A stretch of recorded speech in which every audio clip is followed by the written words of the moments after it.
On my last video, I concentrated on going back to basics about what I was talking about 12 months, 2 years, 3 years ago. And we drifted off and started concentrating on other things. And it was nice just to get back and just talk about living in peace in the countryside, the old slow living ethic. And what I thought about was, okay, I'm talking about slow living in the countryside, getting peace in the countryside, getting your head together in the countryside.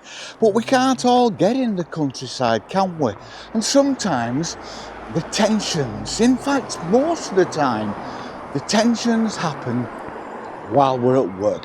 While we're in a work environment, while we're with other people, the tensions of actually being with other people, it's a lot easier to get in your own head when you're on your own.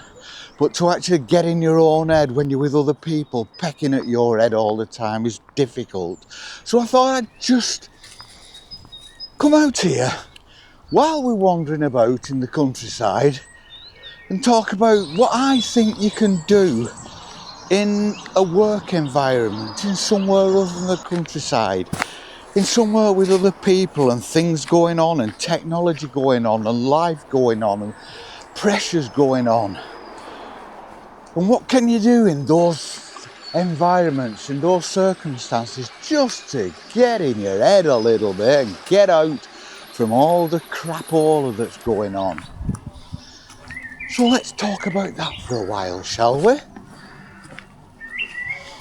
I've spoken in the past about meditation and how meditation has helped me over the years. And one of the things I do when I meditate, there's certain ways, different ways that people kind of ease themselves into meditation. And one of the things I do is to regulate my breathing, especially when I'm out walking.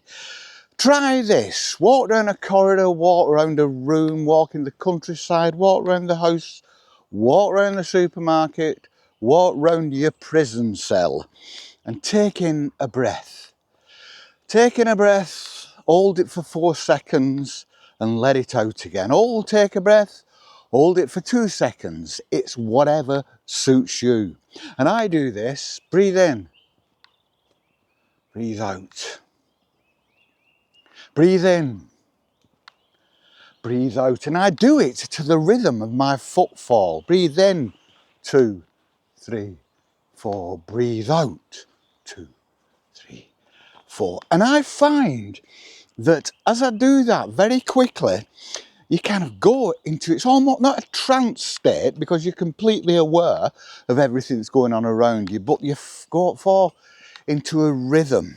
And I think not being too old hippie about it, it's like the rhythm of the world. The world around us has a rhythm, and it's had this rhythm for millions of years. And I think all we're doing is falling back into that rhythm. It's natural. Breathe in, breathe out. And because stress in the workplace and in the home, in the community anywhere, raises your heart rate, raises your breathing, almost to your hyperventilate at some points, so you're controlling that. And if you're controlling that, those are absolute basics, aren't they? Heart rate, breathing. And if you bring those two down, then everything else just drops in line naturally, doesn't it? Just try it. Just try it while you're out walking. I guarantee you will think, yeah, that's nice, that. And you will fall into that rhythm and it becomes soothing. And as you fall into that rhythm, things become aware that the world around you does actually become more aware of it. So in the workplace, under stress, just take a minute to breathe. Sounds corny, doesn't it? But you've got to remember that I'm not just some kind of boffin who's come in and he's talking crap because he's had no experience of the world around you. I've worked in industry, in heavy industry and outside for 50 years under really high pressure conditions, especially when I was working on the oil rigs, and things depend millions of pounds depending on decisions I made on the rig floor. So I've been there and I know that just breathing, to your footfall makes a lot of difference. It can make all the difference. And you come aware, I'm aware, I can hear that bird behind me crowing away. I can actually hear my footfall that I couldn't hear before I concentrated it. You are now on the brink of meditation. But you've got to remember that meditation is a state where you are still completely aware of your surroundings and what you're doing and everything that's going on around you. You can still function in society and in the workplace,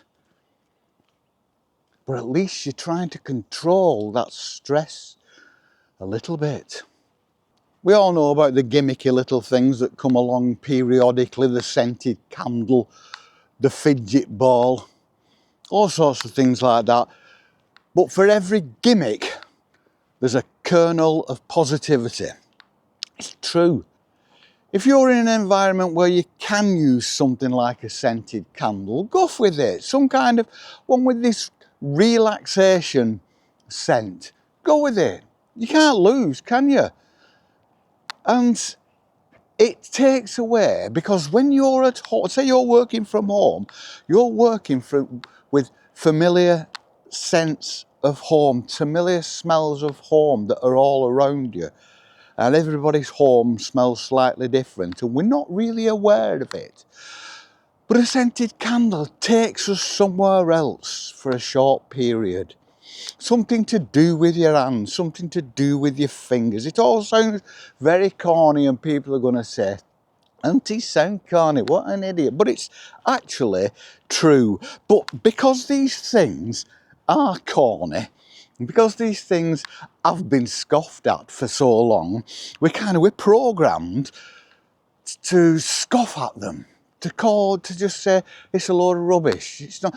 But that's just because it sounds corny. But corny isn't always bad. Simple isn't always bad. A little fragrance isn't always bad. It works, and if it doesn't work, what the hell? It's made the room smell nice. If your fidget ball doesn't seem to do anything, it's all right, it's not done any harm. It's giving your fingers a bit of exercise.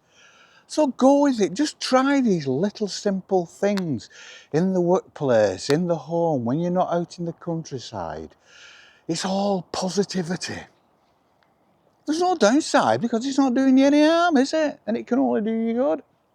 Not everyone in the workplace is a gregarious person, are they? This is one of the things about when you work. When you work in a group of people, you have to work like to one goal, like one machine. You have to work in consort, but everybody's different. Everybody's so different. Everybody's usually different. Not everyone is gregarious. Not everyone wants to chat and talk and be loud and spend time together and eat together, go for a walk together, work together. Some people need time on their own, and there's nothing wrong with that. And I think other people should respect that. I liked being on my own. I only worked with like groups of two people. There was like just me and another bloke usually, or me and another couple of blokes. And it worked well for me because we could all take our time off. When we stopped for a break, we very rarely spoke. We did, but we'd be talking to each other all day. Instructions, back and forth, banter, back and forth. So when we had a break, it was quiet time. And I think that's what we need to do. If you're not someone who wants to just be part of the team and rah, rah, rah and jump about, there's nothing wrong with just taking yourself off. And if anybody criticises that or anybody has an opinion on that, that's a them problem. That's not a you problem. You've got to protect your own psyche, your own health, your own mental health. You've got to. Nobody else is going to. Nobody else is going to step up in your life and say, I will protect you. I will protect your mental health. I will protect your environment. It's all down to us. And too many of us go through life doing things for other people. We end up worn out. The other person has got all the enjoyment, has hit all the goals, has got all the good experiences, and the person who's doing the giving has nothing. They've come to the end of their life after a life spent doing things for other people. Doing things for other people is fine if that's what you want to do. It's your choice. We all like, a lot of us like to volunteer to do other things. That's fine because it's your choice. You're getting something out of it. It's good for you. It's good for your mental health. It's good for your well-being. But doing things because it's dictated by other people when you don't want to. But you don't like to say no, do you? And every time you don't say no, every time you say yes, and I've done this all my life because I was that person, you think, oh, why did I do that? Why have I said I would do that when I don't want to? And the other person is just drifting along happily, getting things done without the pressure, and you're there doing something you don't really want to do, and you only get one crack at this life, so do what you want to do. I've always said this, do what you want to do as long as it doesn't impact negatively on someone else. Just do what you want to do. Learn to say no. How many times and how many videos have I done about learning to say no? Because I'm speaking from experience, because I'm the person who couldn't say no. My mother used to go mad at this. She called it me curse. She said your dad was the same. He couldn't say no and he ended up dropping dead at 50. Learn to say no. And if that upsets somebody else, yet again, that is a them problem. They're just not getting their own way, and like some little kid, they're stamping their feet and banging their heads, hands and fists on the desk and saying, I want, but me. It's a them problem. You've got to look after yourself in the workplace, at home, as long as it doesn't impact negatively on your fellow man. And it shouldn't do, because the only people it will impact on are the people who want you to do something, whether you want to do it or not, because they want it done and they want you to do it, even if you don't like it. That's not good. Don't be that person. Do not be that person. Be the good person. Take other people into consideration. Even at work, even when you've got things to do, when you're a team and you've got things to do as a team, you still can. You don't have to be a bully just to get things done. You may have to be a bit assertive, but everybody appreciates that. Everybody appreciates a leader. Something else I've spoken about for years in these videos is putting your thoughts down on paper. This is something I've had to do. My mind is cluttered. It's a mess, and there's always things coming into it. I can't control the thoughts that comes in. I'm thinking at 90 miles an hour all the time. But what I can do is sit and just unload and write all that down on paper. Just write. Don't organise anything. Life is organised anyway, isn't it? Everything's organised for you by other people. So just sit and brain dump everything down on paper. Just write it down. It doesn't need to make sense. You don't even need to read it after you've written it. Just write it down. Just write down words. Just let it all tumble out. It's like emptying a washing machine, or cleaning an old cupboard, and then standing back and looking at all those empty, clean, sparkly shelves just ready for more rubbish to be dumped on them. It's great. It works. Just empty your mind. Write things down. Just do it automatically, on impulse. Reflective. Just dump everything down on paper and look at it. And when you do look at it, the words may make sense.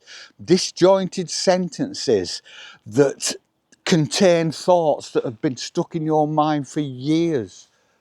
And you look at them and you can think, oh yeah, I remember that. And it's there in front of you. It's tangible. You can get hold of that piece of paper and hold it and screw it up and burn it and keep it and eat it, or whatever you want to do with it. But it's there in front of you. It's not just some kind of ephemeral thing that just shoots in and out of your mind and is gone again until next time it decides to come in. Because all that does is just storing up more clutter. And in our minds, we've got the capacity to hold massive amounts of clutter.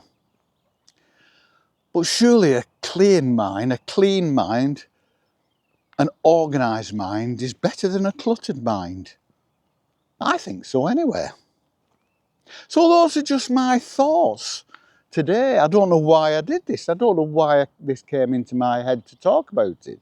Perhaps I'm at the point again where I need to sit down and just write things out. There's a lot been happening at the moment and there's a lot going on. Busy day today, busy day tomorrow, blah, blah, blah, blah. There's a lot going on. And I'm a very simple man, so what seems a lot to me may not seem a lot to you. But it is to me. And I just feel like I can't pinpoint one thing in my mind. And I need to get it all out so I can say, yeah, that and that. Because at the moment, I'm thinking of one thing, then something else just shoots in the middle of that one thing. That one thing's pushed away and is never, ever resolved. Get it all down on paper, get it all down in front of you, get it all out of your mind, get it on paper, then you can read it. And if you need then to act on those thoughts, act on them. And if you don't need to act on those thoughts, at least they're out there for you to just gaze at. And I think that's what life is all about, really. It's just going through life, but keeping your mind clear enough that you can appreciate the new experiences, because new experiences are happening all the time. And if your mind's too busy, then those new experiences don't get appreciated like they should. They come and they go. Whereas you need a clear mind just to experience it. Like I can experience this today. It's very, very still. It's very quiet. It's been drizzling a bit during the night and it's misty, almost foggy, but not at ground level, just at treetop level. So it's got this, I feel like I'm closed in under a canopy of mist. Like I'm in a box. Like I am in a box. And it's quite a nice feeling and it's quite a nice experience. And I'm going to carry on just wandering through this countryside, having this nice experience. Because I can, because I'm in the countryside. But if I was at work, and I have been at work, like I've said before, I'm not talking from a position of naivety, I have been there. I was that man 50 years before them asked. And I've been there. And I got through it, and I got through it as sane as I possibly could, I think. But that is an opinion that other people will have. It's not an opinion I can have. But work is there for all of us, unless you can't work. But for the majority of us, you've got 50 years to work. You might as well make it as stress-free as possible. And if you have a stressful job, then there are techniques to make it less stress, as little stress as possible. And then you know then that the stress you're under is the minimum stress. It's not fabricated stress. It's not unnecessary stress. It's stress that you can justify and say, well, that was stressful, but I expected it to be stressful because it was a stressful situation. It was a stressful process. The end result was due to a certain amount of necessary stress.